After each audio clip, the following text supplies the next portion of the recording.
Mr. Pro. I'm doing it. Monk on the beat. What do you say here, looking at the restoration of Biafra, and some people are behaving as if they are not part of it? Thank you so much, Mr. Moderator. Our brothers, our sisters, Biafrans all over the world, we know the boundaries of Biafra. We know that Biafra as a nation has existed for thousands of years before the advent of colonialism.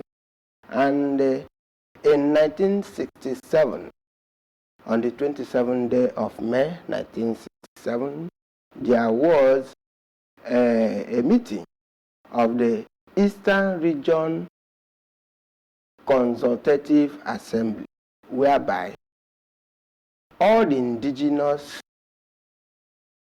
different clans that made up the nation of Biafra gathered together, and they reached a unanimous decision and agreed that our lives are threatened in Nigeria because we were not a party that determined the creation of Nigeria in 1914.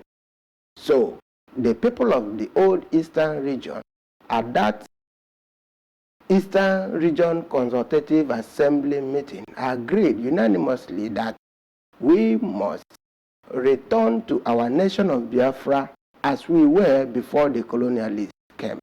So they decided unanimously that on the 30th of May 1967, that the Republic of Biafra should be declared as an independent nation.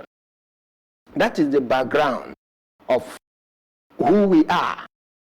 That is how we know our boundary.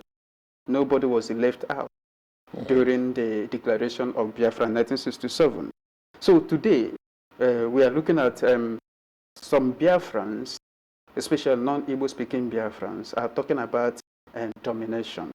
So what do you say here? Because looking at the Igbos, some of them are saying that Igbos will want to dominate them. You cannot talk about domination when, from history, we'll see that the Igbo people have never dominated anybody, because if we have, the people that our closest cousins living with us, they should have been speaking Igbo, yes, but course. They are not. Yeah. Instead, on the contrary, if you come to my village, we have what we call Okonko. We also have Ekbe. We have what is called Akang. We have many other cultural activities that is prevalent in our land today, which we took from our cousins from the River Rhine area. So there is no how you could talk about domination when we have lived in peace together as brothers for thousands of years before the British came. So there is nothing like domination. And in Biafra, there is nothing like being a minority. It is a general policy and objective of the indigenous people of Biafra as a movement to restore Biafra. Yeah. To aggregate and accommodate within the command and control nature of the IPOB movement, that nobody is a minority in his own house. You cannot come to my house, you call me a minority. Yeah. Nobody is a minority in Biafra. Biafra we are seeking to restore is a Biafra where there is an interplay of the supremacy of the Constitution. Yeah. So do you think that IPOB recognizes other nations in Biafra? Of course. I mean, to recognize them as a nation. Of course. IPOB is a movement of Biafrans. Yeah. Biafran volunteers who have come out to pull out their resources to make sure that the nation of Biafra is restored.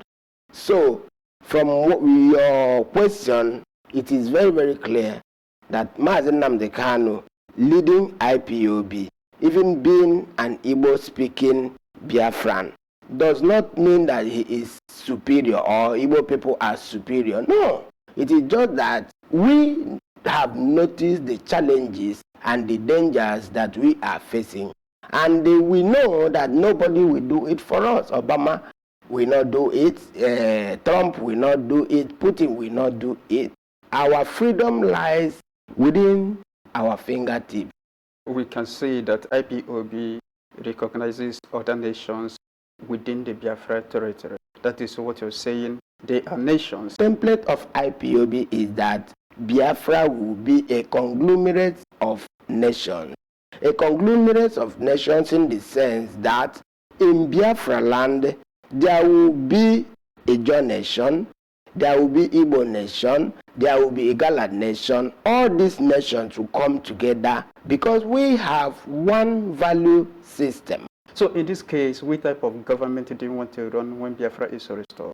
I want our people to understand that if you look at the Biafran flag, you see the 11 rays of the rising sun. These 11 rays of the rising sun represent all the clans that make up, all the nations that make up Biafra. So all these nations that make up Biafra, they will have their parliament, they will make their own laws in their own language, because our leader says that why Nigeria is so much underdeveloped and corrupt is because the laws are not respected, because they are laws from the foreigners. Yeah. When you speak in English, you confuse your people. But when you make your laws in your language, then your people will know when you are lying to them. And when you lie to them, they will hold you to account. So in Biafra, there will be parliaments for each nation that make up Biafra. And also there will be 100% resource control of all the nations in Biafra. We will have a coordinated defense,